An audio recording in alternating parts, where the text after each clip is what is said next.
അച്ഛനെന്താ പതുങ്ങി നോക്കുന്നത്? പോലീസ്. അയാൾ ആ ഗോപികയുടെ അടുത്ത ബന്ധുവാ. ഈശ്വര, ഇങ്ങനെ ഒരു ബന്ധം ഓർക്കുണ്ടായിരുന്നോ? അതെന്താ ഉണ്ടായാലും? അല്ല, ഒരു വല്ലാത്ത വൃത്തികെട്ട രൂപമല്ലേ. അമ്മങ്ങോട്ട് മാറിയ പെട്ടി ഒന്ന് പെട്ടെന്ന് പൊടിക്കോട്ടെ. എന്തായാലും ചെറുക്കൻ പോണ ദിവസം വന്നത് നന്നായി. ഉണ്ണിയൊന്ന് കാണാലോ. വലിയേട്ടാ, ഞാനൊന്ന് ഉണ്ണിയെ പരിചയപ്പെട്ടിട്ട് വരാം.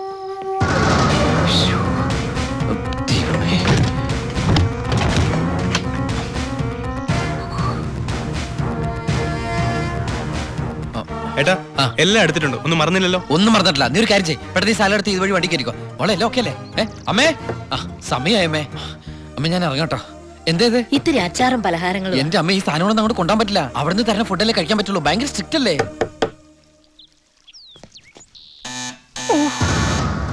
ആരോ ബെല്ലടിക്കുന്നുണ്ടല്ലോ. അല്ല, ഹലോ, അവിടെ നിന്നേ.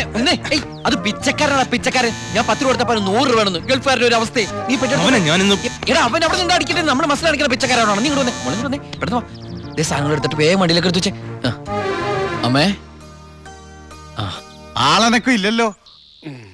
ചിലപ്പോ എയർപോർട്ടിൽ പോയി കാണും. എങ്കിൽ അടുത്ത പ്രാവശ്യം വരുമ്പോ കാണാം. പോട്ടെ. ഫ്രണ്ട് സീറ്റ് വെക്കണേ. വേഗം എടുത്ത് വെക്കേ.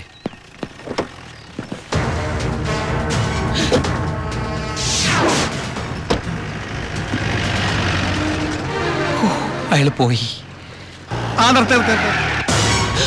പൊറോട്ട എടുത്ത്. അയാള് വരുന്നു.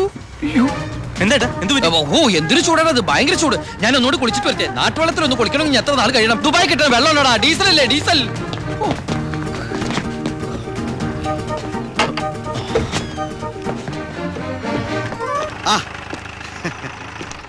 ഞാൻ വിചാരിച്ചു പോയി കാണുമെന്ന്.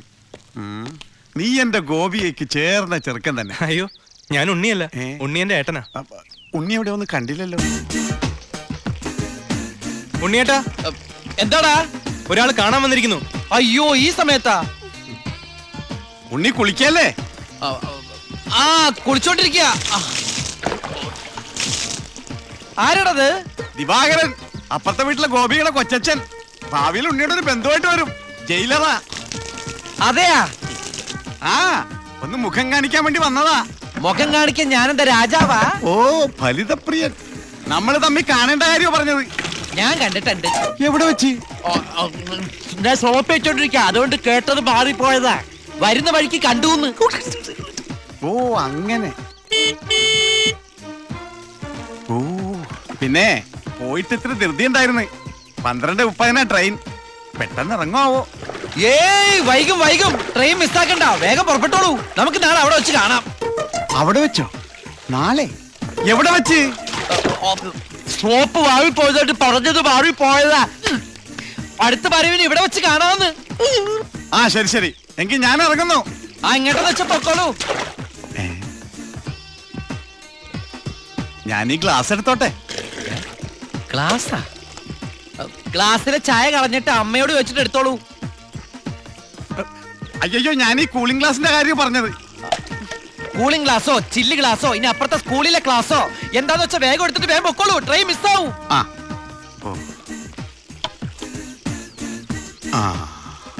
ഇനി ദുബായ്ക്കാരുടെ വീട്ടിൽ വന്നിട്ടൊന്നും തന്നില്ല എന്ന് വേണ്ട. അപ്പോ ഞാനങ്ങോട്ട് പൊക്കോളൂ. ബൈ.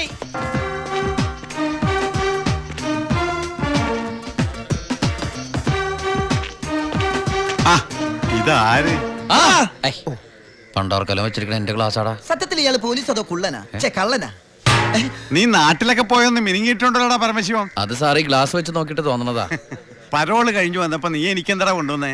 വെച്ചാലിണങ്ങാത്തൊരു cooling glass എന്തില്ലേ? ഇവനാ? ഇത് ദുബായിലുള്ള എന്റെ ഒരു ഫ്രണ്ട് തന്നതാ. ഫ്രണ്ടോ? ഫ്രണ്ട് എന്ന് പറഞ്ഞ ക്ലോസ് ഫ്രണ്ട്. ആ കക്ഷിയെ കൊണ്ട് എന്റെ വലിയേട്ടന്റെ മോളെ കെട്ടിക്കാൻ പോവാ.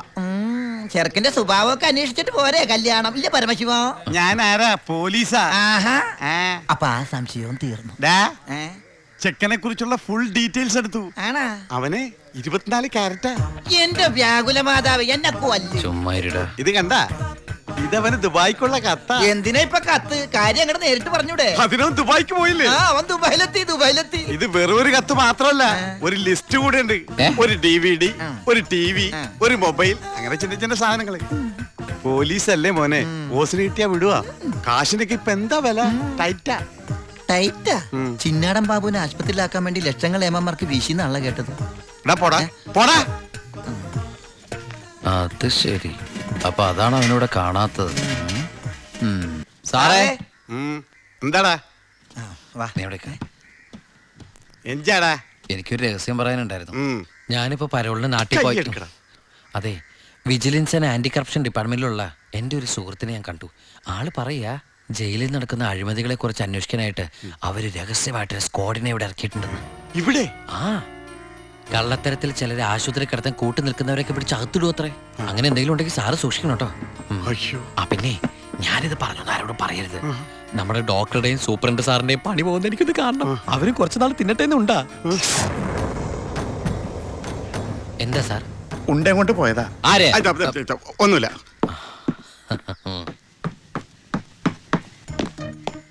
നീ 100 പേര് എണ്ണി തീരുന്നതിന് മുമ്പ് ചിന്നാടൻ ബാബു സെല്ലിലുണ്ടാവും. ഹാ, ചുമ്മാ എണ്ണടോ. 1 ആ 2 ആ 3 ആ. സത്യമാണോടു? അതെ സാർ.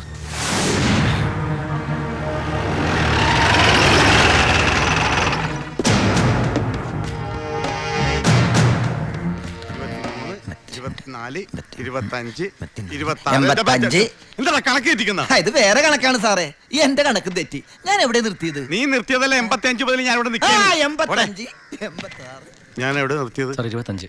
ആ 27 28 95 പോടോ. 96 പോടാ. 97 98 99 100. ആ, വന്നല്ലോ വനമാല. ഹായ്, ഇത് എവിടെയായിരുന്നു? എവിടേക്ക് അന്വേഷിച്ചെന്നറിയാമോ? പത്രത്തിൽ കൊടുക്കാൻ പോയതാ. എടാ, എന്താടാ? നീ സൂക്ഷിച്ചോ. ഓ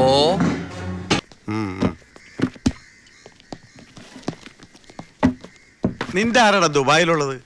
ഇടക്കിടക്ക് കത്ത് വരുന്നുണ്ടല്ലോ. നമുക്കുണ്ട് സാറേ ദുബായിലൊക്കെ ഫ്രണ്ട്സുകള്. എനിക്കും ഉണ്ടപ്പം നിനക്കും ഉണ്ട് ദുബായിൽ ഫ്രണ്ട്സ്. എനിക്കാരുമില്ല. നിന്നോട് ചോദിച്ചില്ല. അല്ല, ചോദിച്ചാൽ തന്നെ പറയാൻ ആരുമില്ലെന്ന് പറഞ്ഞതാ. 2 കത്താ. From Divakaran, jailer, central jail. ആ, ഇതൊന്നും നിനക്ക് ദുബായിലേക്ക് അയച്ച കത്തല്ലേ? എന്തൊന്ന് എഴുതി വെച്ചേക്കണാവോ? എന്തായാലും ഒന്ന് നോക്കിയേക്കാം. പ്രിയപ്പെട്ട എൻ്റെ ഉണ്ണിക്ക്, ഞാൻ ഗോപികയുടെ കൊരങ്ങച്ചൻ, കൊച്ചച്ചൻ, ജയിലർ ദിവാകരൻ എഴുതുന്ന സ്നേഹത്തോടെയുള്ള കുത്ത്. കുത്തോ? ഈ ജയിലിലെ ശീലം വെച്ച് എഴുതിയായിരിക്കും കുത്തേ.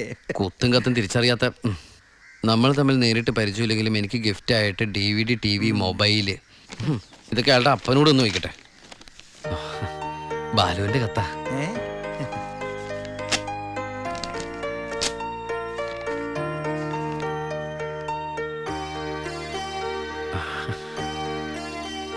ബാലുവിന് SS സെലക്ഷൻ കിട്ടി. അവൻ ട്രെയിനിങ്ങിന് ചേർന്നു. ബെസ്റ്റ്. ആദ്യത്തെ പോസ്റ്റിംഗ് ഈ ജയിലിലും ആയിരിക്കണം. അയ്യോ, അങ്ങനെയൊക്കെ സംഭവിക്കൂ? പറയാൻ പറ്റില്ല. നിന്റെ ബെസ്റ്റ് ടൈം അല്ലേ? ചിലപ്പോ അങ്ങനെ സംഭവിച്ചേക്കാം. ചുമ്മാ ഇരടാ. മനുഷ്യനോട് പൈലോ ഒന്ന് ടെൻഷൻ അടിക്കുമ്പോൾ അവൻ്റെ ഒരു തമാശ. എന്നാ നീ ഒരു മറുപടി എഴുത്. നിന്റെ ശിക്ഷ കഴിഞ്ഞിട്ട് ജോലിക്ക് കയറിയാ മതി. എടാ മണ്ട, ഒരു കത്ത് ഞാൻ എഴുതിയാലും വീട്ടിൽ നിന്ന് എഴുതിയാലും കയ്യിലെത്താൻ 1 മാസം എടുക്കും.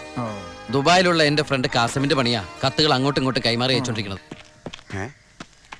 ഇത് ഞാൻ എഴുതിയ കത്താണല്ലോ. ചേട്ടാ, ഈ കത്ത് എങ്ങനെ ഇവിടെ വന്ന്? സാർ ആരും നോക്കണത്? ഇത് കണ്ട, ഞാനിത് ദുബായിക്ക് എഴുതിയ കത്താ. ഇതെങ്ങനെ ഇവിടെ വന്നു? ഇനി ആ പോകുന്ന വിമാനത്തിൽ നിന്നെങ്ങാനും വിടതായിരിക്കോ? ആ വിമാനത്തിന് ഓട്ടയുണ്ടോ? അങ്ങനെയാണെങ്കിൽ ഇത് ആര് പൊട്ടിച്ചോ? അല്ല, ഈ പൈലറ്റുമാര് വെറുതെ ഇരിക്കുമ്പോ എങ്ങനെ വായിച്ചു? റെസ്പോൺസിബിലിറ്റി ഇല്ലാത്ത തെണ്ടികൾ, അന്യരുടെ കത്ത് വായിക്കുന്ന പട്ടികൾ. അല്ല, അനാവശ്യമായിട്ട് എന്തെങ്കിലും കത്തിൽ എഴുതിയിരുന്നു? എല്ലാ ആവശ്യമുള്ള സാധനങ്ങളാ. DVD, TV, mobile. ഇതിപ്പോ എന്റെ കൈ കിട്ടിയ ഇല്ലെങ്കിലോ ഞാൻ ഈ സാധനങ്ങൾ പ്രതീക്ഷിച്ചിരിക്കില്ലേ? ഏതായാലും ഞാൻ ഇതൊന്നും കൂടി പോസ്റ്റ് ചെയ്യാൻ പോയത്. ഡോണ്ട് ഓപ്പൺ പൈലറ്റ് കൂടി പുറത്ത് എഴുതിക്കോ. അതെന്തിനാ? ഇല്ലെങ്കിൽ ഇനിയും പൊട്ടിച്ച് വായിച്ചാലോ? എഴുതി പോസ്റ്റ് ചെയ്യാം. അയ്യോ പാവം. ഈശ്വര, 1 മാസം കൂടി കഴിയുമ്പോ ഈ കത്ത് തന്നെ ഞാൻ ഒന്നുകൂടി വായിക്കേണ്ടി വരുമല്ലോ.